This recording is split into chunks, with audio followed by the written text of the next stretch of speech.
BC రిజర్వేషన్ల పెంపు బిల్లుకు తెలంగాణ అసెంబ్లీ ఆమోదం తెలిపింది. బీసీలకు స్థానిక సంస్థల్లో విద్యా ఉద్యోగాల్లో 42% రిజర్వేషన్లు పెంచుతూ బిల్లు ప్రవేశపెట్టారు మంత్రి పొన్నం ప్రభాకర్. దీనిపై సుదీర్ఘంగా చర్చించారు శాసనసభ్యులు. ఒక సందర్భంలో అధికార విపక్ష నేతల మధ్య వాడివేడి చర్చ జరిగింది. కొన్ని సవరణలు చేయాలని విపక్ష నేతలు కోరారు. చివరికి బీసీ రిజర్వేషన్ బిల్లుకు మద్దతు తెలిపారు. సీఎం కూడా ఈ బిల్లుపై మాట్లాడుతూ మద్దతు తెలిపినందుకు విపక్షాలకు కృతజ్ఞతలు తెలిపారు. బిల్లు చట్టబద్దత కోసం అందరం కలిసి పోరాడదామన్నారు. అవసరమైతే ఢిల్లీకి వెళ్లి ప్రధాని మోదీని అఖిలపక్షంగా కలుద్దామన్నారు. అలాగే లోక్సభలో ప్రతిపక్ష నాయకుడు రాహుల్ గాంధీని కలిసి మద్దతు కోరదామన్నారు. తరువాత కూడా పలువురు నాయకులు బీసీ బిల్లుపైనే చర్చించారు. చివరికి బిల్లు పాస్ అయినట్లు స్పీకర్ ప్రకటించారు.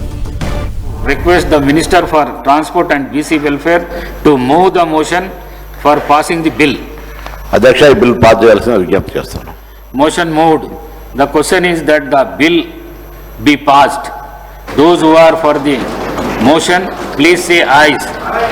Those who are against, please say no. Ayes have it, ayes have it. The motion is carried and the bill is passed.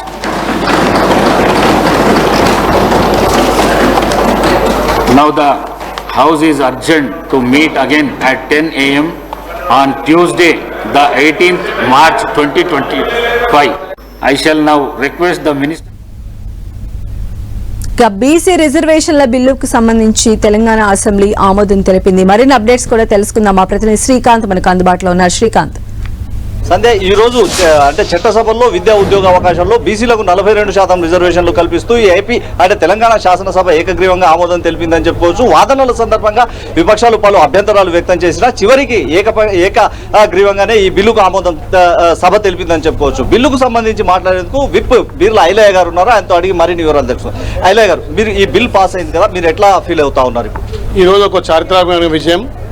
ఏదైతే మా గౌరవ రాహుల్ గాంధీ గారి ఆలోచన, ఏదైతే కన్యాకుమారి నుంచి కాశ్మీర్ వరకు పాదయాత్ర భారత్ జోడో యాత్ర చేసినప్పుడు భారతదేశ ప్రజల స్థితిగతులు తెలుసుకున్నాడు. భారతదేశంలో కాంగ్రెస్ పార్టీ అధికారంలో వచ్చి మా రాహుల్ గాంధీ ప్రధాని అయితే ఇలా దేశవ్యాప్తంగా కులగణన జరిగేది. ఇలా తెలంగాణలో కాంగ్రెస్ పార్టీ అధికారం వచ్చిన తర్వాత మా రాహుల్ గాంధీ ఆలోచనను రాష్ట్ర ముఖ్యమంత్రి రేవంత్ రెడ్డి గారు ఇక్కడ కులగణన అనేది 55 రోజులు 103,000 మంది ప్రభుత్వ ఉద్యోగులతోటి ఒక సమగ్రంగా నిర్వహించి జాబితా తయారు చేయడం, అందులో ముఖ్యంగా మా బీసీలు ఈ తెలంగాణలో 56.33% తేలడం, ఆ బీసీల కోసం ఏదైతే కామారెడ్డి డిక్లరేషన్లో కాంగ్రెస్ పార్టీ 42% రిజర్వేషన్ కల్పిస్తున్నటువంటి బిల్లును ఈ చట్టసభల్లో ప్రతిపక్షాలు అదేవిధంగా మిత్రపక్షాలు అందరు కలిసి కూడా ఆ బిల్లును ఆమోదేయడం నిజంగా కూడా తెలంగాణలో 1,64,00,000 మంది ఇలా బీసీలకు ఒక వరంగా చెప్పొచ్చు. ఇది పెద్ద ఘన విజయంగా సాధిస్తుంది. ఇది రాష్ట్ర ప్రభుత్వం అనుకుంటేనే సరిపోదు, రాష్ట్ర ప్రభుత్వం తీర్మానం చేసేనే సరిపోదు, కేంద్ర ప్రభుత్వం కూడా సహకారం కావాలి. కేంద్రం సహకరిస్తుందని మీరు అనుకుంటున్నారా?